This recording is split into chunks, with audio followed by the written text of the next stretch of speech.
Bunny, and today I am finally going to be doing a demented idea that has lived rent-free in my mind for the last 2 years. Today, we're gonna start a week-long process called What Happens If I Leave Hair, human hair, soaking in Kool-Aid? It's Kool-Aid! What happens if you leave hair soaking in Kool-Aid for a week? Has anyone ever asked that question before? I feel like this is a combination of a couple of things that I've seen over the years. First of all, I have to say I'm very inspired by Tyler Tube. I know he used to make these videos. I'm not sure if he does anymore, but he would leave things in things. And that is not a clarifying statement at all. But for instance, he would like take 7 items and leave them in bleach for a week, or he would take different items and leave them in some other kind of substance for a week. And it was always like weird and cool and disastrous. And then you guys know, I've had my fair share of trying to dye things with Kool-Aid and candy. After I did the tie-dye with the Halloween candy, I was like, you know what? I'm never gonna try and dye anything with food or candy again. And then here I am, you know, a week later. However, I did once put Kool-Aid in hair, and it is like a year later, and I've been trying to wash that wig and bleach the wig, and the Kool-Aid is still in there. The Kool-Aid has staining power. So basically what happened, why I'm picking Kool-Aid, is because 2 years ago now, in 2019, one of the things that I love to do for the trick-or-treaters usually is I put out like a huge cooler that I just fill with like mini sodas, Kool-Aids, waters, whatever. I bought some Kool-Aid jammers 2 years ago,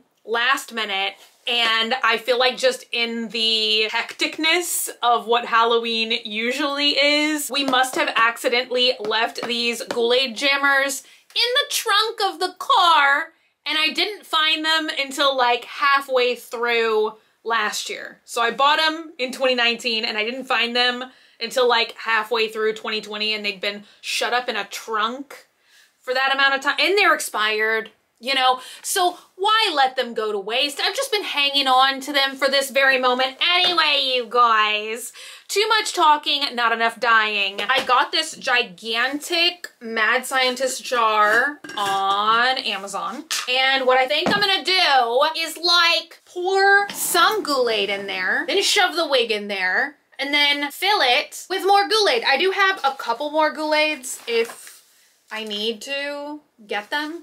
But I'm hoping 10 Kool-Aids will fill this jar. You guys, this pinky nail, okay? It wants to leave. Ah! I always feel like these straws are unnecessarily difficult. Oh my God, it's blue?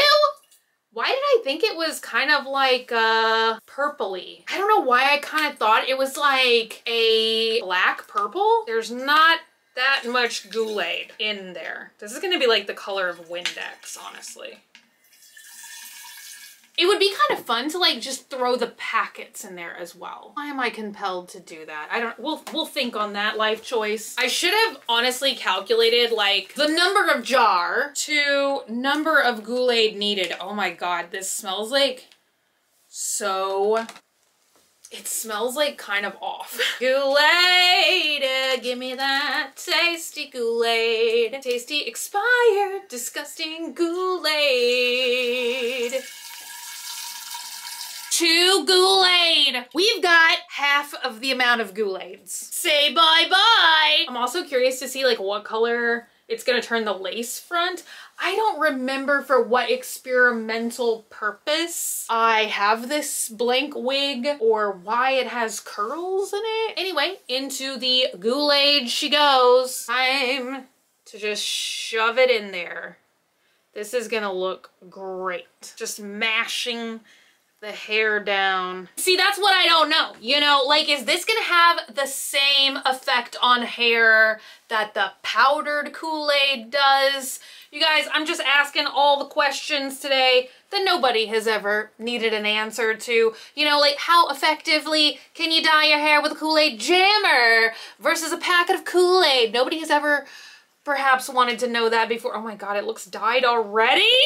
I'm gonna continue to add the Kool-Aid because really I wanted this to be like a nice little laboratory looking, you know, project for the next week as Halloween rolls upon us. And this just kind of doesn't look cool. This just, it honestly looks demented. I envisioned the wig like floating around in there. Anyway, my hand is covered in Kool-Aid, so I'll be right back. 10 Kool-Aids later, and the wig is moving around in there a little bit more freely.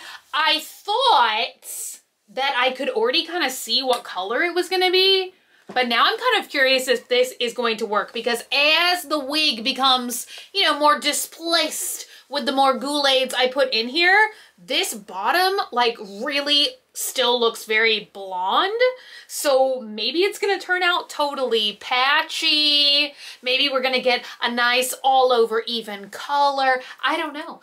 Luckily I do have, like I said, 10 more expired Kool-Aids. Rest in peace, Kool-Aid. Trash to be treasured. Kool-Aids to be spilled. I don't think I should do a whole other wig in a jar, but maybe I will. Whole other wig in a jar, because you know what I thought would be fun as I'm looking down here with my other like Halloween stuff? I just got a bunch of these magic disappearing inks for the trick-or-treaters. What would happen if you try and dye hair with magic disappearing ink? Maybe I will just take, I think I still have some like bleach blonde extensions. So maybe I'll just take like a little bitty extension and put it in the disappearing ink, like in a jelly jar glass, you know? You wouldn't need that big of a jar for one piece of extension. Anyway, you guys, as much as I would like to think y'all would just love to watch me pour Kool-Aid into a jar, I think I'll just come back with the other, I don't know if we're gonna be able to fit all 10 of the other Kool-Aid jammers in there, but I'm keeping a running tab on how many jammers go in here. So right now it's 10. Let's see how many more we can fit in. I'm back. It took 18 Kool-Aid jammers to fill this jar up. We have, it took 19 jammers. I thought that this was still a full jammer, but it is just a jammer wrapper. 19 Kool-Aid jammers went into making this beautiful hair jar. So I thought, you know, let's take the straw, let's give it a little stir in there. Ooh, look at the whimsy. That looks great. I kind of think I just need to reach my hand in the jar because I think I kind of stuffed it down there too much at the beginning. Because see, this is like drifting beautifully in the jar. See, the hair up here is like freely floating, but down here it's kind of shoved a little bit. So let's just, you know, give it a little jostle, if you will. And let me tell you, it feels itchy immediately to submerge your hand into Kool-Aid jammers. So, I mean, I don't think that this could go wrong. I'm kind of thinking maybe I'll set this out in the sun some days, you know, as if you were making that like sun brewed tea. Maybe like the heat of the sun mixed with the Kool-Aid. That certainly couldn't go wrong in any way. The only fear that I have is that by like leaving the hair submerged for a week, is it just gonna fall apart? I don't know. Stay tuned. All right, you guys. This is definitely a time when I maybe took science too far. I intended, as I told you guys over a week ago, to leave hair in Kool-Aid for 1 week. Well, I didn't time that video too well because to take it out of the Kool-Aid in 1 week, I would have had to take it out the day before Halloween. And that is just like a really stupid time for me to commit to doing any other activity whatsoever that is not preparing for trick-or-treaters and, you know, just Halloween activity. Although this was kind of a Halloween activity. Anyway, you guys totally get what I mean. It is now Wednesday, November 3rd.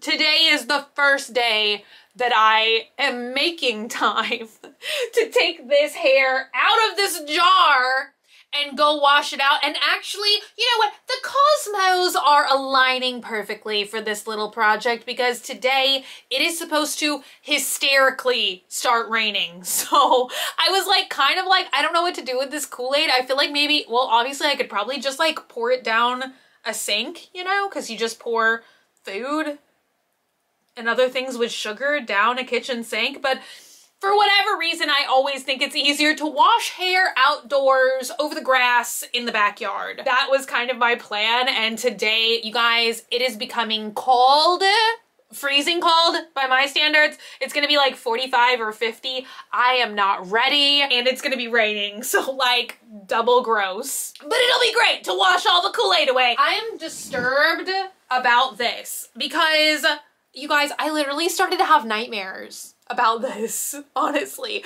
Like, I had a nightmare that the hair is just gonna like fall apart, you know? Because I just started to think about, like, you know those like horror stories and stuff that people post online where they show they like leave something in their hair for too long and then the hair just starts to like become stringy and pull apart. I think that that's like bleach though and other chemicals. I'm not sure if we would ever have a reaction that drastic to like Kool-Aid. However, I think sugar is just generally delicious but harmful. I kind of just thought like continually exposing the hair to sugar in a jar for like how many days now? I don't even know, like 9? I will show you guys up close. It looks like it might be kind of interesting. This hair literally looks the same as it did when I first put it in the jar. It's like super blonde looking and suspiciously looks like it didn't maybe get any of the Kool-Aid mixture deposited on it at all. And then we have like kind of cooler looking stuff. I mean, I'm sure you guys can see like this hair up here. It just looks like bluer, I guess. I don't know. It's really interesting. Like that looks like super blue. Like, I don't know why I thought Kool-Aid was kind of like a black purple color versus blue. You guys, did I come from another timeline where Kool-Aid was a different color? Or have they made it different colors over the years? Wasn't there a Kool-Aid? Maybe I'm thinking of Mountain Dew. Anyway, you guys, I'm about to take y'all in the backyard with me to wash out this abomination. See, my original plan was to dye the hair with Kool-Aid and then curl the wig with witch fingers. So I was gonna do like I dyed my hair with Kool-Aid and curled it with witch fingers. That was gonna be like the grand finale. But you guys, it's November now. Let's go in the backyard. Let's dump this out and let's see what happens next. It is December now, so I've been kind of off and on working on this project for 3 months now. This is the final wacky results. I wanted to go ahead and just straighten all of the hair because I felt like that would give you guys like the best view of kind of how weird and patchy it turned out. I'm sure you guys can see like right here in the front, we got this gorgeous color. I truly wish that the entire wig would have turned out this kind of like electric blue. I do think that this kind of like blue-green teal color is really pretty as well. The last time that I dyed even a single strand with Kool-Aid, it was honestly, I think, more vibrant than actual professional hair dyes I've used. However, I've heard like Kool-Aid is obviously like really bad for your hair. But anyway, I just expected with like the bleach blonde of the wig and my past experience with Kool-Aid, I kind of thought that it was all gonna be like as vibrant as it could possibly be. Since I did leave it like soaking in there for a week, I kind of thought like the hair would just like, you know, suck up as much of the Kool-Aid as it possibly could. But as I'm sure you guys can see, the back here, oh my gosh, it is just slightly tinted blue. If you're here looking at it with the naked eye, you can kind of see like where it still looks really blonde like this. It did absorb just like a tiny little bit of the Kool-Aid, but I honestly have no idea why some sections are so patchy. I feel like I did try and like swish the wig around in there so that like no portions of the hair were like super squished against the glass. And it's so funny because some of the sections that were kind of sandwiched against the glass, like some of the parts of hair that were sandwiched against the glass turned out a more vibrant blue, and then some of it was like, it looks like basically it did nothing. Then I kind of started to think, like, I wondered if this wig was like partially synthetic, partially human hair. I see a lot of comments about that, like on wigs that I bought from Amazon. They'll say some of these companies like put together a mixture of real hair and synthetic hair. But that was another reason why I wanted to just try and straighten it on super high heat. I'm gonna have to say this is a 100% human hair wig. It just kind of like, I don't know why and honestly, sometimes it's like this with real hair dye as well. Sometimes I will be dyeing one of these wigs and like just certain sections of the hair won't take the dye as well as other sections. Maybe you guys in the comments can tell me why that happens. Like I said, I did straighten it on high heat and it doesn't seem like any of the sections melted or anything. Most synthetic wigs, I think they say you can style them with heat tools on low heat settings, but if you try and style them on higher heat settings, I think that the hair starts to melt and just sometimes look a little bit funky. That's the other weird thing, is even these sections where it doesn't really look like it dyed too well, it's like the root still looks like super vibrant, and then it's like the middle of the hair didn't take the dye, but the end of the hair did. Definitely the time that I did like 25 different blue hair dyes and it was like all the same wig, some sections of the hair seemed to just like accept or absorb the dye a little bit better. And at that time I thought, well, maybe just some of the brands of dyes are working better than others.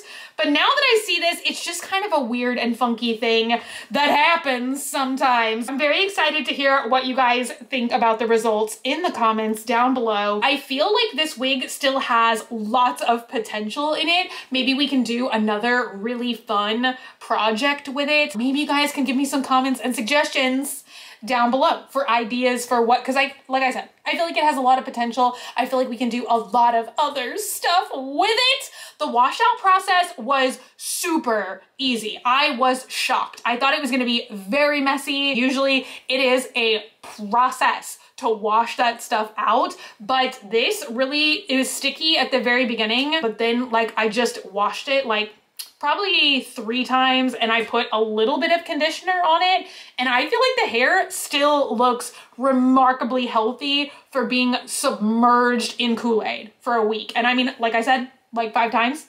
I just styled it on super high heat and it doesn't really look like super like damaged or anything. I feel like we have a little bit of flyaways here and there, but sometimes I feel like these wigs, they're just like that to begin with. It definitely turned out way better than I expected in terms of like hair health.